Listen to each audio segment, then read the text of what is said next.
Hi friends, வணக்கம். நான் காதல் மனசு. இது உங்களுக்கு வீண் ராஜாங்கம். நம்மளை விட்டுட்டு போனவங்கள வெறுப்பேற்றலாமா? வெறுப்பேற்றுறதுனா எந்த மாதிரி வெறுப்பேற்றுறது? இந்த வெறுப்பேற்றுற விஷயம் அப்படிங்கிறதும் உங்களுக்கு இருக்கிற அந்த கோபம், அவங்க மேலே வச்ச அந்த ஒரு வெறுப்பு அப்படிங்கிறது ஏதாவது ஒரு வகையில் அவங்கள பழி வாங்கணும் அப்படின்னு நீங்கள் நினைக்கிறதுனால இந்த யோசனை உங்களுக்கு வரலாம். ஆனால் இது ரெண்டு விதமான விஷயங்களுக்கு பொருந்தும். ஒன்று, நல்லா பழகிட்டு கூடவே இருந்துட்டு ஒரு வாழ்க்கையை வாழ்ந்துட்டு வெளியில் போனவங்க அதுக்கப்புறம் நம்ம பக்கமே வராமல் போயிட்டாங்க அப்படின்னா அவங்க முன்னாடி அவங்களுக்கு கோபம் வர மாதிரி, இல்லை வெறுப்பை ஏற்படுத்துகிற மாதிரி, இல்லை மீண்டும் நம்ம மேலே ஒரு பாசம் வர மாதிரி, நம்ம அவங்கள விட ஒரு படி மேலே இருக்கிற மாதிரி காட்டிக்கிட்டோம் அப்படின்னா அவங்களுக்கு ஒரு நம்ம மேலே ஒரு விருப்பம் வரும் இல்லையா அப்படிங்கிற ஒரு எண்ணத்தில் செய்கிறது. இன்னொன்று, நம்ம கூட பழகிற மாதிரி பழகுவாங்க, நட்பாக தான் இருப்பாங்க. ஆனால் பெருசாக நம்மக்கிட்ட ஒரு கேர் எடுத்துக்காமல், நம்மளை பற்றி கவலைப்படாமல் அவங்க ஒரு லைஃப்பில் இருப்பாங்க.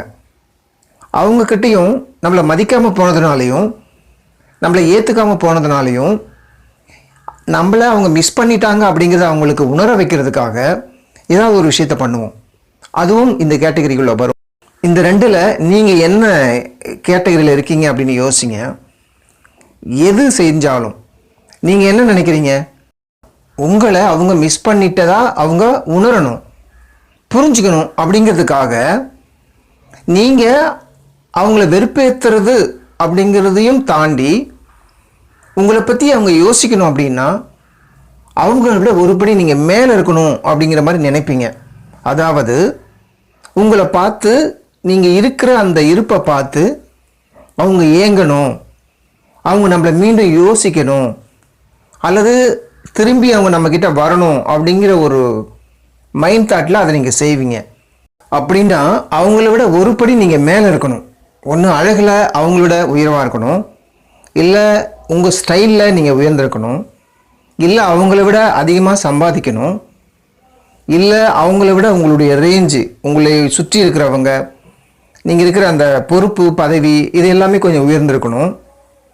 இந்த மாதிரி ஏதாவது ஒரு வகையில் அவங்கள திரும்பி பார்க்க வைக்கிற அளவுக்கு நீங்கள் இருந்தீங்க அப்படின்னா ஒருவேளை அவங்க உங்களை யோசிக்கலாம், அல்லது உங்களை மிஸ் பண்ணிட்டோமே அப்படின்னு வருத்தப்படலாம்.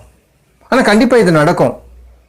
இது நடக்கிறதுக்காகவே உங்கள் லைஃபு ஒரு பிரேக்கப்பில் நீங்கள் இருந்த மாதிரி ரொம்ப லோவாக இல்லாமல் இந்த அளவுக்கு நீங்கள் உயர்ந்து அவங்களுக்காக இப்படி வாழ்ந்தீங்க அப்படின்னா அது சிறப்பு. கண்டிப்பாக அதை பாராட்டலாம். அப்படியாச்சும் உங்கள் வாழ்க்கை உயர்ந்திருக்கு அப்படின்னு பெருமைப்பட்டுக்கலாம். ஒரு பிரேக்கப்லேயே இருந்து நொந்து நொந்து வாழ்க்கையை வீணாக்கிக்காமல் லைஃப்பை மேலே கொண்டு போனதை நினச்சி சந்தோஷப்பட்டுக்கலாம். அவங்க திரும்பி வருவாங்களா மாட்டாங்களாங்கிறத தாண்டி. ஆனால் அதுவே இது மூலமாக தான் நீங்கள் முன்னேறணும், இதனால தான் அவங்க உங்களை மதிக்கணும் அல்லது உங்களை பற்றி யோசிக்கணும் அப்படின்னு அவங்களுக்காக நீங்கள் இதை செய்கிறது அப்படிங்கிறது தேவையற்ற ஒரு விஷயம். இது எல்லாத்தையும் உங்களுக்காக நீங்கள் செஞ்சீங்கன்னா அது நல்ல விஷயம். உங்கள் லைஃப்பை மேலே கொண்டு வர்றதுக்கும், நீங்கள் வாழ்க்கையில் முன்னேறதுக்கும், அடுத்த கட்டம் நீங்கள் போகிறதுக்கும் நீங்கள் செய்கிறது அது உங்களுக்கானது. இதை பார்த்து அவங்க பொறாமப்படுறதுக்கோ, இதை பார்த்து அவங்க வயிறு எறியணும் அப்படின்னு நீங்கள் செய்கிறது தேவையற்ற ஒரு விஷயந்தான். இன்னும் சில பேருக்கு இந்த மாதிரி செஞ்சால் அவங்க நம்மளை திரும்பி பார்ப்பாங்க அப்படின்னு செய்வாங்க. அவங்க ஏன் உங்களை திரும்பி பார்க்கணும்? அவங்க ஏன் உங்களை மிஸ் பண்ணிட்டு தான் நினைக்கணும்? இந்த மாதிரி நினைப்பு இருக்கிறவங்க கண்டிப்பாக அவங்கள மிஸ் பண்ணிட்டு போயிருக்க மாட்டாங்க. ஆனால் அவங்க அன்னைக்கு போயிட்டாங்க. அவங்கள திரும்பி பார்க்க வைக்கணுங்கிறதுக்காக அல்லது அவங்கள வெறுப்பேற்றணுங்கிறதுக்காக நீங்கள் செய்கிற இந்த சின்ன சின்ன விஷயங்கள் ஒருவேளை உங்களையே ஏமாற்றிக்கக்கூடிய காரியங்களாக கூட இருக்கலாம். அது மீண்டும் மீண்டும் உங்களை ஒரு பள்ளத்துக்குள்ளே தள்ளும், உங்கள் வாழ்க்கையை கீழ்நோக்கி இழுக்கும். ஸோ அது தேவையற்ற ஒரு விஷயம்தான். அவங்க பார்க்குறதுக்கு அவங்க முன்னாடி நீங்கள் சிறப்பாக இருக்கணும்னு நினைக்கும் போது நீங்கள் என்ன பண்ணுவீங்க? வேறு யாரு கூடயும் சந்தோஷமாக இருக்கிற மாதிரி ஒரு டிபி வைப்பீங்க, இல்லை ஒரு போஸ்ட் போடுவீங்க, ஏதோ ஒன்று காட்டுவீங்க. அந்த சூழ்நிலையை அவங்க பார்க்கும்போது அதை பார்க்குற மனநிலையில் கூட அவங்க இருக்க மாட்டாங்க. ஏன்னா அவங்க ஹாப்பியாக இருக்கலாம் ஒருவேளை, இல்லை அவங்க லைஃப்பில் ரொம்ப பிஸியாக இருக்கலாம். அப்படியே பார்த்தா கூட என்ன செய்வாங்க? ஓ, நம்ம கூட இருக்கும்போது அப்படிலாம் இருந்தாங்க, இப்போ தனியாக இருக்கும்போது வேறு மாதிரி இருக்கிறாங்க அப்படின்னா, இப்போ யார் கூட இருக்காங்களோ, எவன் கூட இருக்காங்களோ, இல்லை எவன் கூட இருக்காங்களோ அப்படிங்கிற மாதிரி உங்களை நினச்சா உங்களுடைய கேரக்டர் தப்பாக அவங்களுக்கு புரியாதா? தப்பாக உங்களை நினச்சிட மாட்டாங்களா? அல்லது நீங்கள் அப்படிப்பட்ட ஆளாக இல்லை அப்படிங்கிறதுக்காக அவங்க என்ன நினைக்கிறாங்க அப்படிங்கிறது உங்களுக்கு தெரியுமா? தெரிய போகிறதில்ல. உங்கள் கேரக்டர் மீண்டும் மீண்டும் அவங்களுக்கு தப்பாக தெரியலாம், தப்பாக புரிஞ்சிக்கலாம். ஏன்னா தப்பாக புரிஞ்சவங்க தான் உங்களை விட்டு போயிருக்காங்க. உங்களை சரியாக புரிஞ்சவங்களாக இருந்தால் அங்கேருந்து போயிருக்க மாட்டாங்க.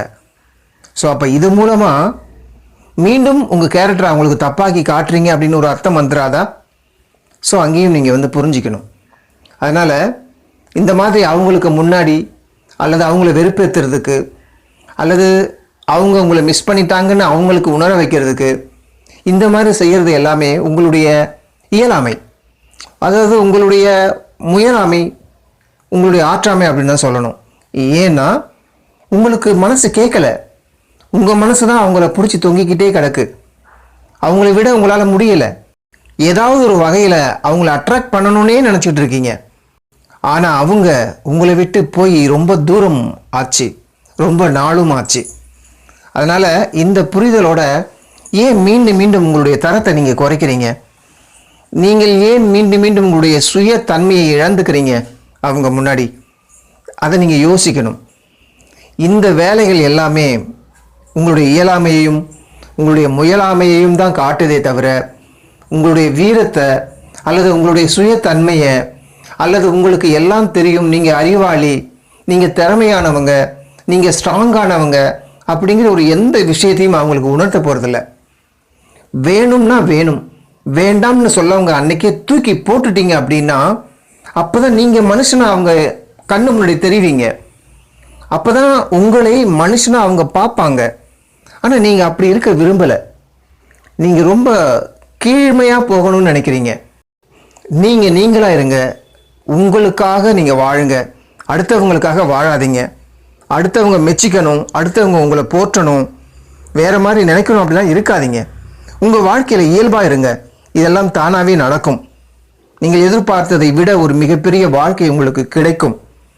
ஸோ மீண்டும் மீண்டும் உங்களை கஷ்டப்படுத்தி மீண்டும் மீண்டும் நீங்கள் அந்த கீழ்மையான நிலைமையிலே இருந்து வாழ்க்கையை தொலைச்சிடாதீங்க. இருக்கிற வாழ்க்கையை சந்தோஷமாகவும் மகிழ்ச்சியாகவும் வாழ பழகுங்க. உங்களுடைய கேரக்டரை ஜட்ஜ் பண்ணுறதுக்கு யாருக்கும் உரிமை இல்லை, நீங்களாக இருக்கும் பட்சத்தில். ஆனால் உங்கள் கேரக்டரை நீங்களே தப்பாக்கி காட்டும்போது அது யாராலும் எதுவுமே செய்ய முடியாத ஒரு விஷயம்தான். யாரையும் வெறுப்பேற்றுறதுனாலையோ யாரையும் கோபப்படுத்துறதுனாலையோ அல்லது உங்களை பற்றி ஒருத்தவங்க புரிஞ்சுக்கணுங்கிறதுக்காக அவங்களுக்காக மட்டுமே நீங்கள் வாழுறதுனாலையோ எந்த பயனும் இல்லை அப்படிங்கிறத புரிஞ்சிக்கிறதுக்கும் சொல்லிக்கொள்வதற்குமே இந்த வீடியோ அப்படின்னு சொல்லி வீடியோவை நிறைவு செய்யலாம். வீடியோ பிடிச்சிருந்தால் லைக் பண்ணுங்கள், ஃப்ரெண்ட்ஸுக்கும் தேவைப்படும் ஷேர் பண்ணுங்கள். இதே மாதிரி வீடியோக்கள் தொடர்ந்து வரணும்னா சேனலை சப்ஸ்கிரைப் பண்ணுங்கள். எண்டில் வரக்கூடிய இந்த 4 வீடியோக்குள்ள இந்த பிரச்சனையில் உங்களுக்கு தேவையான வீடியோவை எடுத்து பாருங்கள். நன்றி, வணக்கம்.